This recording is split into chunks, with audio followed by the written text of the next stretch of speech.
We have more allegations from people that weren't involved in this investigation into Diddy claiming that there was witness tampering happening. We know that prosecutors were bringing up these allegations multiple different times, and this is one of the reasons why Diddy was getting denied bail. Now, we are hearing Diddy's former chef, Chef Jordan, speak out claiming one of Diddy's former assistants told Diddy that she was testifying to the grand jury. And after we talk about Chef Jordan's new allegations that she came out with today, I then want to turn and talk about Kina Harper coming out on her social media after we saw her on the Diddy doc. And I thought that her interview on the Diddy documentary was very odd because she never brought up the allegations that the prosecutors were claiming that she was actually paid by Diddy. This is important to talk about because we know now, based off the Netflix doc and the videos that came out that Diddy was having somebody record of him, it seems like there was a whole PR narrative being pushed since the very beginning of all of this.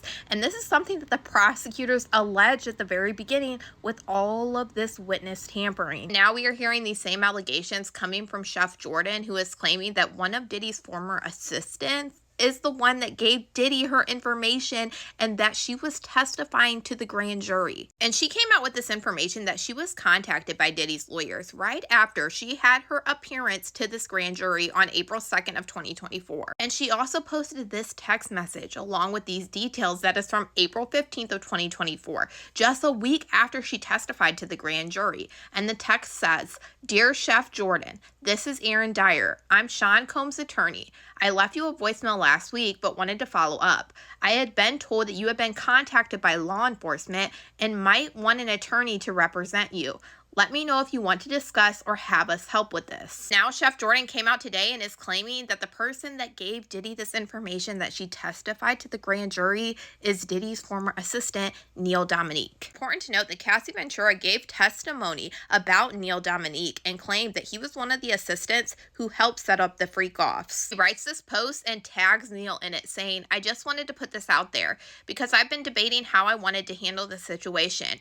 Now, I don't know you from a can of paint, but I'm really wondering why you decided to tell Sean Combs that I was contacted by the feds.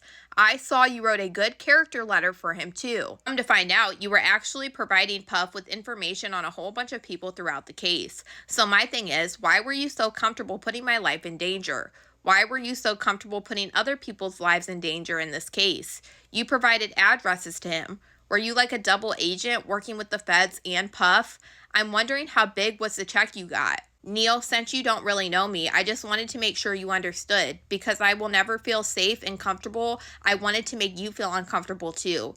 At any point, any of us can be taken out behind this man. And you took it upon yourself to put us in danger. Because you lack a moral compass. I guess you thought you would skate on. And the public would never find out. Wild times. Good luck." But anyways, Neil.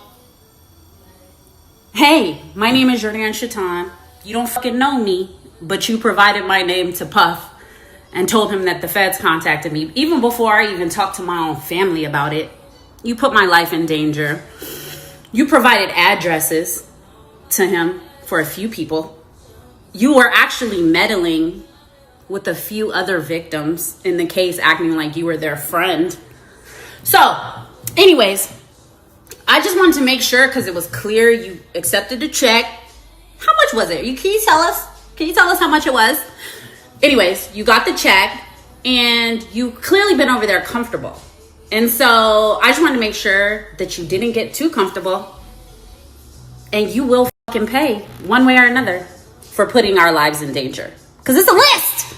You ain't getting away with it, Neil, Dominique. We've had multiple people come forward, and now we are seeing the actual videos in the documentary on Netflix being played out in real time. Diddy even saying himself that he had to control the narrative, and this is all things that the prosecutors talked about during this case. In the documentary, we heard Kina Harper talk about the fact that Diddy reached out to her after Don Richard filed this lawsuit against Diddy just days before he ended up being arrested. And we also saw the video clips that Diddy recorded of himself actually making these phone calls to Kina Harper. What threw me off about Kina Harper's interview is the fact that she never Harper brought up that prosecutors were alleging that Diddy actually paid her after she made this public statement disputing what Dawn Richard had in her lawsuit. And Kina Harper, after being in this documentary, put out an Instagram post yesterday saying, for clarity, because a lot of narratives are getting mixed together. My situation and the federal indictment are two completely separate matters. I have no involvement in that case, no connection to the investigation, and no role in anyone's legal issues. So there was no shielding, no covering, and no helping anyone lie because there was nothing for me to be involved in. What did involve me was my name being mentioned in a civil lawsuit and in public discussions that misrepresented my role. That is different. Standalone issue that I addressed only to correct the record. And the thing is, everything that we watched in this documentary is literally what the prosecution alleged. They talked about during this time how Diddy was orchestrating a social media campaign and he was trying to taint the jury pool. We literally heard this in this documentary. And they also alleged that he was contacting different witnesses, even through third parties. This is one of the reasons why the judge actually denied Diddy's bail multiple different times. And y'all know I stayed in these court docs leading up to trial, and this is what the prosecutors alleged. The defendant reached out to Witness 2 on September 11th and sent her a copy of the lawsuit against the defendant in which Witness 2's name was mentioned several times. And this is Kina Harper. And we now know Diddy was recording parts of this conversation. The defendant then called Kina Harper, and they spoke for nearly 6 minutes. After reading the lawsuit, Witness 2 called Diddy back at his request, and they spoke for over 4 minutes. The defendant and Kina Harper discussed Kina drafting a statement, and immediately after the call, Diddy told Kina Harper something in a text message. Diddy then asked Kina Harper for her attorney's name. From September 11th of 2024 through September 15th of 2024, Diddy and Kina Harper exchanged multiple texts and had multiple calls. At least 128 phone contacts in total. Throughout these phone contacts, the defendant had repeatedly asked Witness 2 when she planned to post her public statement. Witness 2 then ultimately made a statement about the lawsuit via Instagram on September 13th. And yes, this is a statement that Kina Harper made during this time. All of this information is even still in the media because they were talking about how the prosecutors alleged that Diddy was tampering with witnesses, one being Kina Harper. But then they go on to talk about something interesting. They said then, after the defendant was in custody, BOP investigators recovered the following notes from the defendant's cell during a pre-planned nationwide sweep of BOP facilities. Diddy was trying to fight against prosecutors getting their hands on this notepad out of his cell during a sweep because he was claiming that there was legal marked on this notepad and it was attorney-client privilege material. And they actually had a hearing on this. And during this hearing, the judge is saying in this motion